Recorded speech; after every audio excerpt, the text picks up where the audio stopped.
ಜೀವನದಲ್ಲಿ ಯಾವುದೆಲ್ಲ ಇನ್ಸಿಡೆಂಟ್, ಯಾವುದೆಲ್ಲ ಎನರ್ಜಿ ಜಾಸ್ತಿ ಇನ್ಫ್ಲೂಯೆನ್ಸ್ ಆಗಿರುತ್ತೋ ಅದನ್ನು ಅವರು ಆ ಒಂದು ಸಂವತ್ಸರ ಹೆಸರಾಗಿಟ್ಬಿಟ್ರು. ಸೊ ಹಾಗೆ ಈ ಸಂವತ್ಸರ ಹೆಸರು ಏನಪ್ಪ ಅಂತಂದರೆ ವಿಶ್ವವಸು. ವಿಶ್ವವಸು ಸಂವತ್ಸರ. ವಿಶ್ವವಸು ಅಂದರೆ ಏನು? ವಿಶ್ವವಸು ಅಂತಂದರೆ ಇದು ಈ ಎಲ್ಲ ಗಂಧರ್ವರ ರಾಜನ ಹೆಸರು, ಇದು ವಿಶ್ವವಸು. ಸೊ ಇಲ್ಲಿ ಏನಾಯಿತು, ಹೆಸರೇ ಸೂಚಿಸುವ ಹಾಗೆ ಇಲ್ಲಿ ಏನಾಗ್ತಾಯಿದೆ ಅಂತಂದರೆ ನಮಗೆ ಈ ಒಂದು ಅನ್ನೌನ್ ಎನರ್ಜಿ ಅನ್ಬೋದು, ಅಥವಾ ಅಗೋಚರವಾದಂಥ ಶಕ್ತಿ ಅನ್ಬೋದು, ಅಥವಾ ಏಲಿಯನ್ಸ್ ಅನ್ಬೋದು, ಅಥವಾ ಇನ್ನೇನೋ ಅನ್ನೋ ಹೆಸರು ಕೇಳ್ಬೋದು. ಅಂದರೆ ಅತಿವಾದ ಶಕ್ತಿಗಳು ಅಂತ ಹೇಳ್ಬೋದು. ಮನುಷ್ಯನ ಬಿಟ್ಟು ಬೇರೆ ಶಕ್ತಿಗಳ ಸಂಪರ್ಕ ಸಿಗೋದಾಗಲಿ, ಅಥವಾ ಬಾಹ್ಯಾಕಾಶ ಅನ್ವೇಷಣೆ ಆಗೋದಾಗಲಿ, ಅಥವಾ ಸುಮಾರು ಖಗೋಳದಲ್ಲಿ ವಿಸ್ಮಯಕಾರಿಯಾದಂತಹ ಸನ್ನಿವೇಶಗಳು, ಸಂಶೋಧನೆಗಳು ಈ ವರ್ಷದಲ್ಲಿ ಮೂಡುವಂಥದ್ದು ಈ ಒಂದು ಸಂವತ್ಸರದ ವಿಶೇಷತವಾಗಿದೆ. ಅದು ವಿಶ್ವವಸು ನಾಮ ಸಂವತ್ಸರ. ಇದೇ ಅಡಿಯಲ್ಲಿ ನಾವು ಇವಾಗ ಏನಪ್ಪ ಅಂತಂದರೆ ಈ ಸಂವತ್ಸರದ ರಾಜ ಯಾರು, ಮಂತ್ರಿ ಯಾರು, ಮುಂದೆ ಈ ಸಂಕ್ರಾಂತಿ ಫಲ ಇವೆಲ್ಲ ಬೇಡ. ಏಕೆಂದರೆ ಇವೆಲ್ಲ ಆಲ್ರೆಡಿ ನಮಗೆಲ್ಲ ಮೊದಲಿಂದನೇ ಗೊತ್ತು. ಯುಗಾದಿ ದಿನ ಹೇಗೆ ಆಚರಣೆ ಮಾಡಬೇಕು, ಹಬ್ಬ ಹೇಗೆ ಆಚರಣೆ ಮಾಡೋ, ಇವೆಲ್ಲ ಕೂಡ ನಮಗೆಲ್ಲ ಗೊತ್ತಿರುವಂಥದ್ದೇ. ಮತ್ತು ಇಲ್ಲಿ ನಾವು ಕೂಡ ಇಲ್ಲಿ ಟೀಚಿಂಗಲ್ಲಿಲ್ಲ, ಯಾವುದರ ರಾಜ ಇಲ್ಲಿ ಬಂದ, ಮಂತ್ರಿ ಇಲ್ಲಿ ಬಂದ, ಅಥವಾ ರಾಜ ಇವನು ಮಂತ್ರಿ ಈ ಥರ ಎಕ್ಸ್ಪ್ಲೇನ್ ಮಾಡೋದು ಬೇಡ. ಡೈರೆಕ್ಟ್ಲಿ ಪಾಯಿಂಟಿಗೆ ಹಿಟ್ಟಾಗೋಣ. ಏನು ಪಾಯಿಂಟಿಗೆ ಹಿಟ್ಟಾಗೋಣ? ಭವಿಷ್ಯವಾಣಿ. ಎಲ್ಲರೂ ನಿರೀಕ್ಷಿತವಾದಂತಹ ವಿಷಯವೆಂದರೆ ಭವಿಷ್ಯವಾಣಿ. ಅದನ್ನು ಎಕ್ಸ್ಪೆಕ್ಟ್ ಮಾಡ್ತಿದ್ದಾರೆ. ಇಲ್ಲಿ ಭವಿಷ್ಯವಾಣಿಯಲ್ಲಿ 2 ಭಾಗಗಳಿದೆ. ಒಂದು ರಾಶಿ ಭವಿಷ್ಯ, ಎರಡನೇದು ರಾಜಕೀಯ ಭೌಗೋಳಿಕ ಭವಿಷ್ಯ. ಇವು 2 ಕಾನ್ಸೆಪ್ಟ್ ಇದೆ. ಫಸ್ಟು ರಾಜಕೀಯ ಭೌಗೋಳಿಕ ಭವಿಷ್ಯದ ಬಗ್ಗೆ ಇಲ್ಲಿ ಚರ್ಚಿಸೋಣ. ಇವಾಗ ರಾಶಿ ಭವಿಷ್ಯನ ನಾವು ಒಂದು ಹಿಂದಿನ ಒಂದು ಜನವರಿಯಲ್ಲಿ ಹೇಳಿದ್ದೀವಿ, ಜನವರಿ 1ಗೆ ಹೇಳಿದ್ದೀವಿ. ಅದೆಲ್ಲ ಹೇಳಿದೆ ಹೇಗಿದೆ ಅಂದರೆ ಎಲ್ಲವೂ ಕೂಡ ಕನ್ಸೋಲ್ಡೇಟೆಡ್ ಆಗಿದೆ. ಅಂದರೆ ಈ ಯುಗಾದಿ ಫಲವೂ ಕೂಡ ಮಿಶ್ರಣವಾಗಿ ಈ ವರ್ಷದಲ್ಲಿ ನಡೆಯುವಂಥ ಗ್ರಹಗಳ ಒಂದು ಟ್ರಾನ್ಸಿಷನ್, ಯುತಿ ಮತ್ತು ಸ್ಪೆಸಿಫಿಕ್ ಈವೆಂಟ್ಸು ಎಲ್ಲ ಸೇರಿಸಿ ನಾನು ಜಾನ್ವರಿಯಲ್ಲಿ ಹೇಳಿದ್ದೀನಿ. ಸೊ ಅದೇ ರಾಶಿ ಭವಿಷ್ಯ ಈ ಕೂಡ ಕಂಟಿನ್ಯೂ ಆಗುತ್ತೆ. ಸೊ ಇಲ್ಲಿ ಈ ಸಂಚಿಕೆಯಲ್ಲಿ ವಿಶೇಷವಾಗಿ ನಾವು ಏನು ಚರ್ಚಿಸೋಣ ಅಂತಂದರೆ ರಾಜಕೀಯ ಮತ್ತು ಭೌಗೋಳಿಕವಾದಂತಹ ವಿಷಯದ ಬಗ್ಗೆ ನಾವಿಲ್ಲಿ ಚರ್ಚಿಸೋಣ. ಇವಾಗ ನಾವು ನೋಡ್ತಾ ಇರುವಂತಹ ರಾಜಕೀಯ ಸನ್ನಿವೇಶಗಳು ಬರೆದಿಟ್ಕೊಳ್ಳಿ. ಈ ಯುಗಾದಿಯ ನಂತರ ಇವಾಗ ನಾವು ನೋಡ್ತಾ ಇರುವಂಥ ರಾಜಕೀಯ ಸನ್ನಿವೇಶಗಳು ಮುಂದೆ ಇರಲ್ಲ. ಇವಾಗ ನೋಡ್ತಾ ಇರುವಂಥ ನಾವು ಪ್ರಕೃತಿಯು ಕೂಡ ಈ ಒಂದು ಯುಗಾದಿ ಅಂದರೆ ಏನಾಗುತ್ತೆ ಅಂದರೆ ಈ ಒಂದು 2025 30th ಮಾರ್ಚಿನ ಶುರುವಾಗಿ ಮುಂಬರುವ 2026 ಮಾರ್ಚ್ವರೆಗೂ ಕೂಡ ಈ ಯುಗಾದಿ ಫಲ ಇದೆ. ಏನಾಗುತ್ತೆ by end of the 2026 March ಅಂದರೆ 2026 ಮಾರ್ಚ್ ಒಳಗಡೆ ಏನಾಗುತ್ತೆ, ಸುಮಾರು ಪರಿವರ್ತನೆ ಆಗುತ್ತೆ. ನೀವು ನೋಡ್ತಾ ಇರುವಂಥ ಸೃಷ್ಟಿ ನಿಮ್ಮದಾಗಿರಲ್ಲ, ನೀವು ನೋಡ್ತಾ ಇರುವಂಥ ರಾಜಕೀಯ ಕೂಡ ನಿಮ್ಮದಾಗಿರಲ್ಲ. ಇವಾಗ ಏನು ಪ್ರಕೃತಿ ಇದೆಯೋ ಆ ಪ್ರಕೃತಿ ಕೂಡ ಚೇಂಜ್ ಆಗ್ತದೆ. ನೀವು ಏನು ರಾಜಕೀಯ ನೋಡ್ತಿದ್ದೀರೋ ರಾಜಕೀಯ ಕೂಡ ಅಕ್ಷರಶಃ 100ಕ್ಕೆ 100ರಷ್ಟು ಚೇಂಜ್ ಆಗಿ ಹೋಗುತ್ತೆ. ಯಾರೆಲ್ಲ ನಾವು ನಮ್ಮ ಮೂಲವಾದಂತಹ ಅಂದರೆ ಒಂದು ಬೇಸಾಗಿ ಒಂದು ತುಂಬ ದೀರ್ಘಕಾಲದಲ್ಲಿ ರಾಜಾಡಳಿತ ಮಾಡ್ಕೊಂಡು ಬಂದಾರೋ ಅವರೆಲ್ಲ ರಾಜಾಡಳಿತ ಕೂಡ ಅಂತ್ಯ ಆಗುತ್ತೆ. ನಾನು 2024ರಲ್ಲಿ ಹೇಳಿದ್ದೆ, ಪುನಃ ಇವಾಗ ನಾನು ಅದನ್ನು ಮರುಕಳಿಸ್ತಾ ಇದ್ದೀನಿ. ಇದೇನೆಂದರೆ ನಾವು ಇವಾಗ ಕ್ಲೈಮ್ಯಾಕ್ಸ್ ಪಾರ್ಟಿಗೆ ಬಂದಿದ್ದೇವೆ. ಇಲ್ಲೇನಾಗುತ್ತೆ ಅಂತಂದರೆ ನಾವು ವಿಶೇಷವಾಗಿ ರಾಜಕೀಯದಲ್ಲಿ ಪ್ರಮುಖವಾದಂತಹ ರಾಜಕಾರಣಿಗಳು, ಇದನ್ನು ನಾನು ಈ ಹಿಂದೆ 2024ರಲ್ಲಿ ಹೇಳಿದ್ದೆ, ಇದನ್ನು ಮತ್ತೆ ಮರುಕಳಿಸ್ತಾ ಇದ್ದೀನಿ. ಇದು ಇವಾಗ ನಾವು ಕ್ಲೈಮ್ಯಾಕ್ಸ್ ಪಾರ್ಟಿಗೆ ಬಂದಿದ್ದೀವಿ. ಇಲ್ಲಿ ಏನಾಗುತ್ತೆ ಅಂದರೆ ವಿಶೇಷವಾಗಿ ಪ್ರಮುಖವಾದಂತಹ ರಾಜಕಾರಣಿಗಳು ಅವ್ರು ಯಾರೆಲ್ಲ ಆಗ್ಬೋದು? ಪ್ರಧಾನಿ, ಮಾಜಿ ಪ್ರಧಾನಿ, ಮುಖ್ಯಮಂತ್ರಿ, ಉಪಮುಖ್ಯಮಂತ್ರಿ, ರಾಜ್ಯಪಾಲರು, ರಾಷ್ಟ್ರಪತಿಗಳು, ಗೃಹ ಮಂತ್ರಿಗಳು. ಸೊ ಹೀಗೆ ಒಂದು ಆಡಳಿತ ಮಂಡಳಿಯ ಪ್ರಮುಖರು ಅಂದರೆ ಶಾಸಕಾಂಗದ ಪ್ರಮುಖರಿಗೆ ಕಾದಿದೆ ಮಹತ್ತರವಾದ ಗಂಡಾಂತರ. ಯಾವ ಥರ ಸಿಚುವೇಶನ್ ಅಂತಂದರೆ ಇದೇ ಸಿಚುವೇಶನ್ ನಮಗೆ ಈ ಹಿಂದೆ ಶಿವಾಜಿ ಮಹಾರಾಜರ ಕಾಲದಲ್ಲಿ ಆದಂಥ ಕೆಲವೊಂದು ಯುತಿಗಳು ಈಗ ನಡೀತಾ ಇದೆ. ಯುತಿಗಳು ಅದು ಯಾವ ಥರ ಯುತಿ ನೋಡ್ಬೋದು. ಶಿವಾಜಿ ಮಹಾರಾಜರನ್ನು ಅವರನ್ನು ಹೇಗೆ ಮಾಡಿದ್ರು ಅಂದರೆ ಒಂದು ಮೋಸದಿಂದ ಅವರನ್ನು ಬಂಧಿಸಿದ್ರು, ಅವ್ರನ್ನ ಕಾರಾಗಾರವಾಸ ಹಾಕಿ ಅವ್ರನ್ನ ರಾಜಾಧಿಕಾರದ ದೂರ ತಳ್ಳಿದ್ರು. ಅಂದರೆ ಇಲ್ಲಿ ಏನಾಗುತ್ತೆ ಅಂತಂದರೆ ಲೀಡರ್ಸ್ಗಳು, ಪೊಲಿಟಿಕಲ್ ಲೀಡರ್ಸ್ಗಳದ್ದು ಯಾವುದೋ ಒಂದು ಸ್ಕ್ಯಾಮ್ಸು, ಸ್ಕ್ಯಾಂಡಲ್ಲು, ಏನೋ ಒಂದು ಹಾಳು ಮುಳುದು ಬಂದು ಅವರ ಒಂದು ಪೊಲಿಟಿಕಲ್ ಕರಿಯರ್ ಡೆತ್ ಆಗ್ಬೋದು. ಸೊ ಇಲ್ಲಿ ಎರಡು ಥರ ಡೆತ್ತು, ಒಂದು ಅವ್ರ ಪೊಲಿಟಿಕಲ್ ಕರಿಯರ್ ಡೆತ್ ಆಗ್ಬೋದು, ಒಂದು ಇಲ್ಲ ಅವರೇ ಡೆತ್ ಆಗ್ಬೋದು ಒಂದು. ಅದೇ ಯೋಗ ಏನಂತಾರೆ, ನಾವು ಸಂಭಾಜಿ ಮಹಾರಾಜರ ಸಮಯದಲ್ಲೂ ಕೂಡ ಕೆಲವೊಂದು ಗ್ರಹಗಳ ಯುತಿಯನ್ನು ಕಾಂಬಿನೇಷನ್ ನೋಡಿದಾಗ ಆ ಗ್ರಹಗಳ ಯುತಿ ಕಾಂಬಿನೇಷನ್ ಕೂಡ ನಮ್ಗೆ ಈ ವರ್ಷದಲ್ಲಿ ಸಿಗ್ತಾ ಇದೆ. ಇದು ಹೇಗಿದೆ ಅಂತಂದರೆ 2025 ಅನ್ನೋದು ಭಾರತಕ್ಕೆ ತುಂಬವಾದಂಥ ಕರಾಳವಾದಂಥದ್ದು ಮತ್ತು ತುಂಬವಾದಂತಹ ಚೇಂಜಸ್ ಬರುವಂಥದ್ದು. ಸೈಕಲ್, ಒಂದು ಸೈಕಲ್ ಎಂಡಾಗಿ ಮತ್ತೊಂದು ಸೈಕಲ್ ಶುರುವಾಗುವಂತಹ ಹೊಸ ಒಂದು ರುಟೀನ್ ಶುರುವಾಗುವಂಥದ್ದು. ಇಲ್ಲೇನಾಗುತ್ತೆ, ಎರಡನೇದಾಗಿ ನಾವು ಹೇಳಿದೆ ಆ ಕೆಲವೊಂದು ಯುತಿಗಳು ಸಂಭಾಜಿ ಮಹಾರಾಜರ ಒಂದು ಹೇಗೆ ಅರೆಸ್ಟ್ ಆದರು, ಅವ್ರಿಗೆ ಹೇಗೆ ಒಂದು ಚಿತ್ರಹಿಂಸೆ ಅಂತ ದಾರುಣವಾಗಿ ಅಸ್ಯಾಸಿನೇಷನ್ ಅಂತ ಹೇಳ್ಬೋದು, ಆತ ಸನ್ನಿವೇಶ ಕ್ರಿಯೇಟ್ ಆದವು. ಹಾಗೆ ಕೂಡ ಈ ವರ್ಷದಲ್ಲಿ ವಿಶೇಷವೇನಾಗುತ್ತೆ, ತುಂಬ ಪ್ರಮುಖವಾದಂತಹ ರಾಜಕಾರಣಿಗಳಿಗೆ ಅಸ್ಯಾಸಿನೇಷನ್ ಆಗ್ಬೋದು ಅಥವಾ ಆರೋಗ್ಯದಲ್ಲಿ ಏರುಪೇರಾಗಿ ಡೆತ್ ಆಗ್ಬೋದು. ಇದು ಮಾತ್ರ ಖಚಿತ, ಪರಮಾತ್ಮನ ಖಚಿತ ನಡೆಯುತ್ತೆ. ತುಂಬ ಶಾಸಕಾಂಗದ ದೊಡ್ಡ ದೊಡ್ಡ ತಲೆಗಳೇ ಉರುಳಿ ಹೋಗ್ಬಿಡ್ತವೆ, ದೊಡ್ಡ ದೊಡ್ಡ ಸರ್ಕಾರವೇ ಪತನ ಆಗಿಬಿಡ್ತದೆ. ಇದು ಮಾತ್ರ ಗ್ಯಾರಂಟಿ, ಈ ವರ್ಷ ನಡಿಲೇಬೇಕು. ಯಾಕೆಂದರೆ ಇದು 2023 ಟ್ರಿಗ್ಗರ್ ಆಗಿರೋದು, ನಾವು ಟ್ರೇಸ್ ಮಾಡ್ತಾನೆ ಬಂದಿದ್ದೀವಿ. ಅದಕ್ಕೆ ಇವಾಗ ಕ್ಲೈಮ್ಯಾಕ್ಸ್ ಪಾರ್ಟ್ ಬಂದಿದೆ. ಇದು ಒಂದು ವಿಶೇಷವಾಗಿರುವಂಥದ್ದು. ಇಲ್ಲಿ ಏನಾಗುತ್ತೆ, ಇದು ಕೇವಲ ರಾಜಕೀಯದ ಒಂದೇ ಅಲ್ಲಂತಲ್ಲ, ಇದು ಭಾರತದ ಬಗ್ಗೆ ಹೇಳ್ತದೆ ನಿಮಗೆ. ಕೇವಲ ಇದು ನಾವು ಹೇಳ್ತಾ ಇರೋದು ಇವಾಗ ಭಾರತದ ಒಂದು ಎಂಟೈರ್ ಪೊಲಿಟಿಕಲ್ ಬಗ್ಗೆ. ಇದರಲ್ಲಿ ಏನಾಗ್ತದೆ, ವಿಶೇಷವಾಗಿ ನಾವು ಇನ್ನೂ ಡೆಪ್ತಾಗಿ ಅನಲೈಸ್ ಮಾಡಿದರೆ ಈ ಭಾರತದಲ್ಲಿ ಏನಾಗುತ್ತೆ, ತುಂಬ ಕೆಲವೊಂದು ಭೌಗೋಳಿಕ ಪರಿವರ್ತನೆ ಆಗುತ್ತೆ. ಜಿಯೋ ಪೊಲಿಟಿಕಲ್ ಅಂದರೆ ರಾಜಕೀಯ ಭೌಗೋಳಿಕ ಪರಿವರ್ತನೆ ಆಗುತ್ತೆ. ಕೆಲವೊಂದು ಎಷ್ಟೋ ಪ್ರಾಂತ್ಯಗಳು ಭಾರತಕ್ಕೆ ಸೇರ್ಪಡೆ ಆಗುತ್ತೆ ಈ ಒಂದು ಬರಲಿರೋ ದಿನಗಳಲ್ಲಿ. ಇದು ಕೂಡ ನಮಗೆ ರಾಜಕೀಯ ಸನ್ನಿವೇಶಗಳು ಕಾಣ್ತಾ ಇದೆ. ಅದಲ್ಲದೆ ಯಾವಾಗ ಯಾವುದೇ ಒಬ್ಬ ಲೀಡ್ರದ್ದು ಎರಡು ಥರ ಡೆತ್ ಆಗ್ತದೆ, ಒಂದು ಲೀಡರ್ ಡೆತ್ ಆಗ್ಬೋದು, ಒಂದು ಅದ್ರ ಇಕ್ವೆಲೆಂಟ್ ಏನಾಗ್ತದೆ, ಅವನು ಪ್ರೊಫೆಷ್ನಲ್, ಅವನು ರಾಜಕೀಯ ಡೆತ್ ಆದರೂ ಕೂಡ ಅವ್ನು ಡೆತ್ ಇದ್ದಂಗೆ. ಸೊ ಇವೆಲ್ಲ ಕೂಡ ದೊಡ್ಡ ದೊಡ್ಡ ಸ್ಕ್ಯಾಮ್ಸ್ಗಳು ಮುಂಬರುವ ದಿನದಲ್ಲಿ ಹೇರಳವಾಗಿ ಕಾಣ್ತೀವಿ. ದೊಡ್ಡ ದೊಡ್ಡ ಶಾಸಕಾಂಗ ದೊಡ್ಡ ದೊಡ್ಡ ತಲೆಗಳೇ ಉರುಳಿ ಹೋಗ್ತವೆ. ಇದು ಪರಮಾತ್ಮನ ಸತ್ಯ.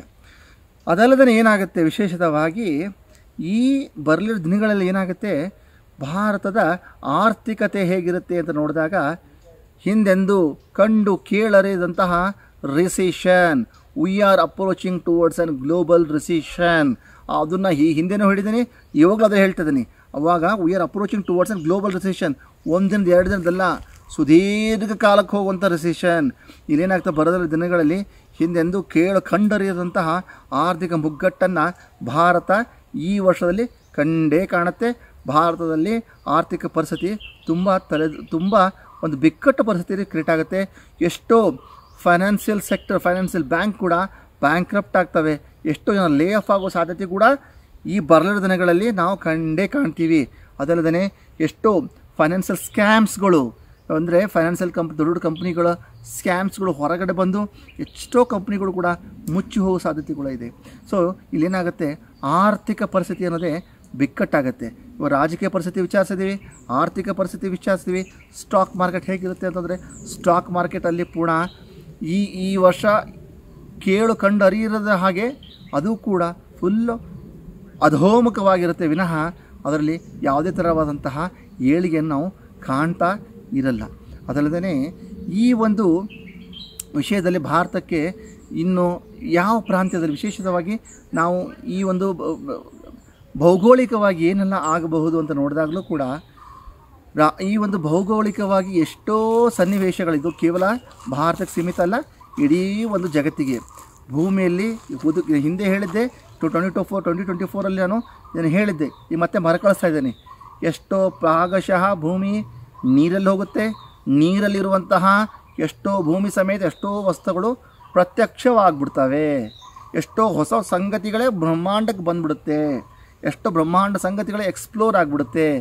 ಇದು ಮಾತ್ರ ನೀರಿನ ನಡೆಯುವ ದುರಂತಗಳು, ನೀರಿಂದ ಆಗ್ತಾ ಇರುವಂತಹ ಪರಿವರ್ತನೆಗಳು ಶತಸಿದ್ಧ. ಬರಲಿರೋ ನೋಡ್ತೀವಿ. ತೀರ್ಥಕ್ಷೇತ್ರಗಳು, ಸಮುದ್ರಕ್ಕೆ ಸಂಬಂಧಪಟ್ಟ ತೀರ್ಥಕ್ಷೇತ್ರಗಳು, ನದಿ ತೀರಕ್ಕೆ ಸಂಬಂಧದ ತೀರ್ಥಕ್ಷೇತ್ರಗಳೇ ಹುಷಾರ್, ಡೇಂಜರ್. ಎಷ್ಟೋ ದೇವಸ್ಥಾನಗಳು ಮುಳುಗುವಂಥದ್ದು, ಮುಳುಗಿರೋ ದೇವಸ್ಥಾನ ಹೊರಗಡೆ ಬರುವಂಥದ್ದು, ಏನು ಕಂಡು ಕೇಳರಿದ ಹಾಗೆ ನೀರಿಗೆ ಸಂಬಂಧಪಟ್ಟಂತಹ ವೃತ್ತಾಂತಗಳು ನಮ್ಮ ಕಣ್ಣೆದುರಿಗೆ ಬರುತ್ತೆ. ಇದು ಬಂದ್ಬಿಟ್ಟು ಒಂದು ಭೌಗೋಳಿಕವಾಗಿ ಆದ್ರೂ ಕೂಡ ಎಷ್ಟೋ ನಾವು ಹೆಸರುಗಳನ್ನು ಪ್ರಾಂತ್ಯದ ಹೆಸರುಗಳನ್ನ ಮರುನಾಮಕರಣದ ಆಗೋದಾಗಲಿ ಅಷ್ಟೇ ಎಷ್ಟೋ ಹೊಸ ಭೂಭಾಗಗಳು ಭಾರತಕ್ಕೆ ಜೋಡಣೆ ಆಗೋದಾಗಲಿ ಇವು ಕೂಡ ನಾವು ಈ ಮುಂಬರುವ ದಿನಗಳಲ್ಲಿ ಖಡಾಖಂಡಿತವಾಗಿ ಕಾಣ್ತೀವಿ. ಇದು ಒಂದು ಭಾರತದ ಭೌಗೋಳಿಕವಾಯಿತು. ಇನ್ನೂ ಒಂದು ನಾನು ವಿಶೇಷವಾಗಿ ಎಲ್ಲ ಒಂದು ಜನಗಳಿಗೆ ನಾನೊಂದು ಕಂಡಂಥ ಅನ್ವೇಷಣೆ ಬಗ್ಗೆ ಹೇಳಬೇಕಂದ್ರೆ, ನಾನು ಹೇಳಿದೆ ನಾವು ಇವಾಗ ವಿಶ್ವದ ಒಂದು ಟ್ರಾನ್ಸಿಷನ್ ಫೇಸಲ್ಲಿದ್ದೀವಿ. ಅಂದರೆ ಒಂದು ಸೈಕಲ್ ಎಂಡಾಗಿ ಮತ್ತೊಂದು ಸೈಕಲ್ ನಾವು ಎಂಟ್ರನ್ಸ್ ಆಗ್ತಾ ಇದ್ದೀವಿ. ಇಲ್ಲಿ ಸತ್ಯಯುಗ ಅಥವಾ ದ್ವಾಪರ ಯುಗ ಆ ಥರ ಯುಗಗಳೆಲ್ಲ, ಇದು ಒಂದು ನ್ಯಾಚುರಲ್ ಫಿನಾಮಿನನ್. ಇಲ್ಲಿ ಏನಾಗುತ್ತೆ, ನ್ಯಾಚುರಲ್ ಆಗಿ ಪ್ರಕೃತಿ ತನ್ನಷ್ಟು ತಾನೇ ಒಂದು ಸೈಕಲಿಂದ ಮತ್ತೊಂದು ಸೈಕಲ್ಗೆ ತಿರುಗ್ತಾ ಇರುತ್ತೆ.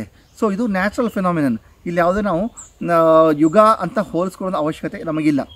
ಸೊ ಇಲ್ಲಿ ಏನಾಗುತ್ತೆ, ಈ ಒಂದು ನ್ಯಾಚುರಲ್ ಫಿನಾಮಿನಲ್ ಏನಾಗುತ್ತೆ ವಿಶೇಷವಾಗಿ, ನಾವು ಯಾವುದನ್ನು ಯಾವ್ಯಾವೆಲ್ಲ ಜನಗಳು ಈ ಹಿಂದೆ ಎಷ್ಟೊಂದು ಸ್ಕ್ಯಾಮ್ಸ್ಗಳು ಮಾಡಿದಾರೋ, ಸ್ಕ್ಯಾಂಡಲ್ಸ್ಗಳಿವೆಯೋ ಅವೆಲ್ಲ ಕೂಡ ಎಕ್ಸ್ಪೋಸ್ ಆಗ್ತವೆ.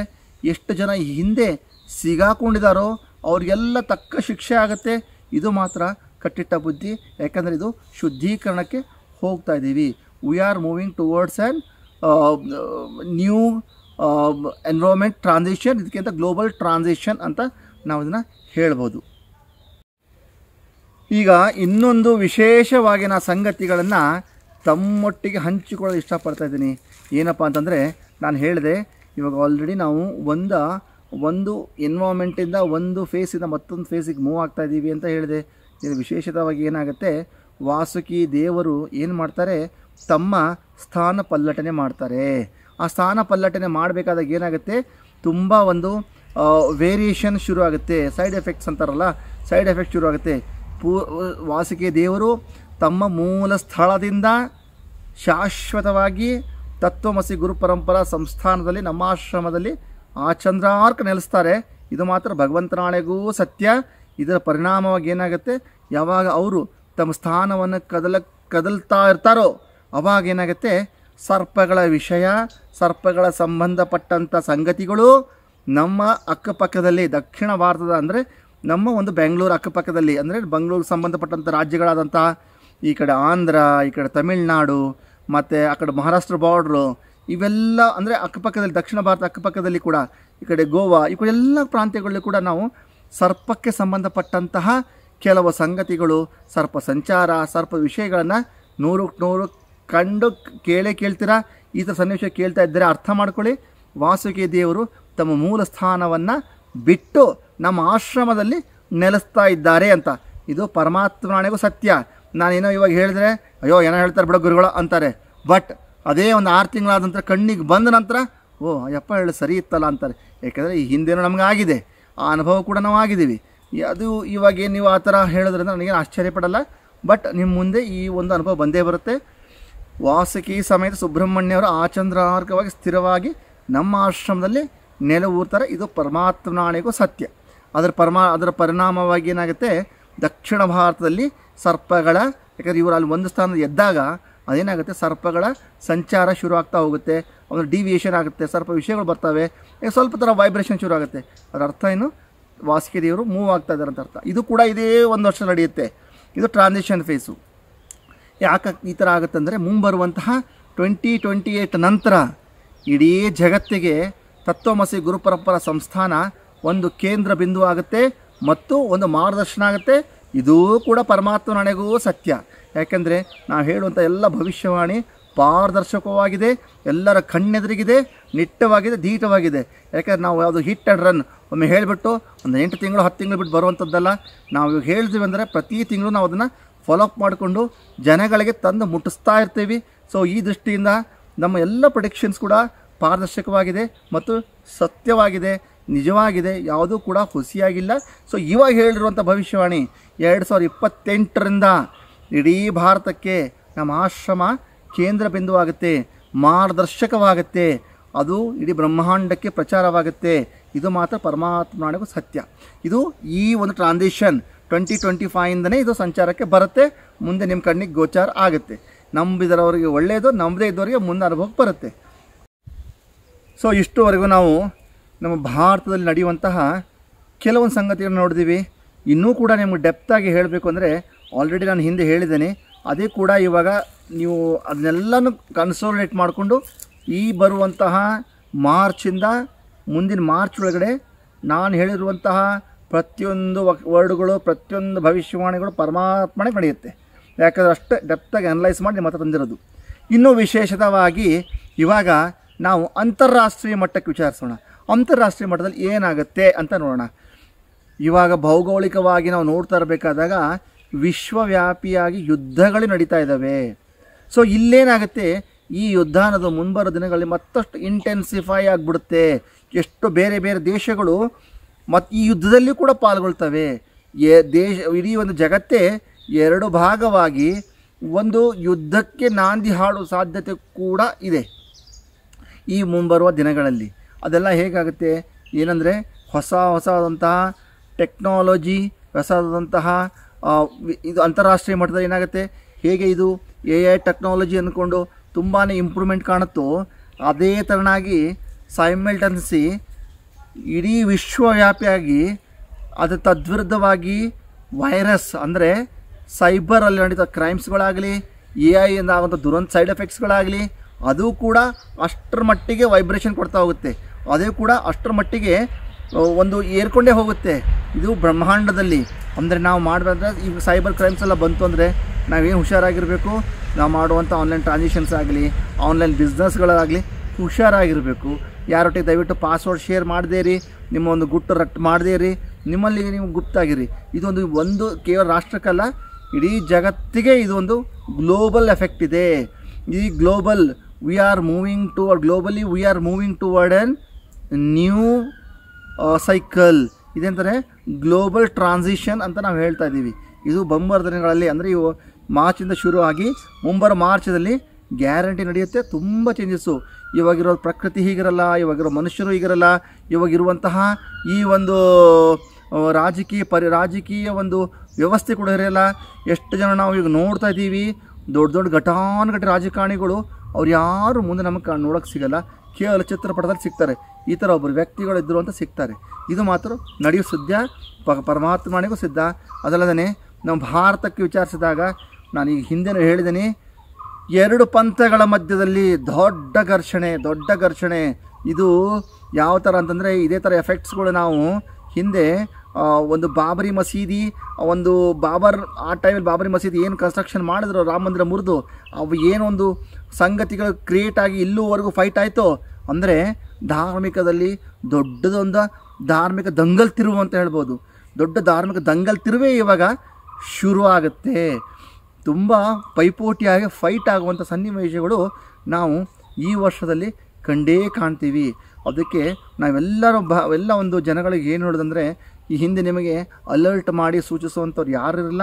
ಸೊ ಇವಾಗ ನಾನು ನಿಮಗೆ ಅಲರ್ಟ್ ಮಾಡಿ ಸೂಚಿಸ್ತಾ ಇದ್ದೀನಿ, ದಯವಿಟ್ಟು ಜಾಗೃತರಾಗ್ರಪ್ಪ, ಶಾಂತರಾಗಿರ್ರಿ, ಸಮಚಿತ್ತದಿಂದಿರ್ರಿ. ಇದು ನಾನು ಇವಾಗ ಹೇಳ್ತಾ ಇಲ್ಲ, 2024 ಹೇಳಿದೆ, 2023ರಲ್ಲೂ ಹೇಳಿದ್ದೀನಿ, 2023ರಲ್ಲಿ ಹೇಳಿ 2025 ಕ್ಲೈಮ್ಯಾಕ್ಸ್ ಅಂತ 2023ರಲ್ಲಿ ನಾನು ಭವಿಷ್ಯವಾಣಿ ನೋಡಿದ್ದೀನಿ. 2023 ನೀವು ಸಂಚಿಕೆ ಅಂತ ತೆಗೆದು ನೋಡಿದರೆ ನಿಮ್ಗೆ 2025 ಪ್ರಿಡಿಕ್ಷನ್ ಆವಾಗಲೇ ಹೇಳಿದ್ದು, ಇವಾಗಲೂ ಕೂಡ ಅದೇ ಹೇಳೋದು. ಕ್ಲೈಮ್ಯಾಕ್ಸ್ ಪಾರ್ಟಿಗೆ ಬಂದಿದ್ದೀವಿ. ಎಲ್ಲರೂ ಎಚ್ಚೆತ್ಕೊಳ್ಳಿ. ಇವಾಗ ನಡೆಯುವಂತಹ ದಿನಗಳು, ಬರುವಂಥ ದಿನಗಳು ತುಂಬ ಘನಘೋರವಾಗಿರ್ತವೆ. ಯಾವುದೂ ಕೂಡ ಪೀಸ್ ಆಫ್ ಮೈಂಡ್ ಇರಲ್ಲ.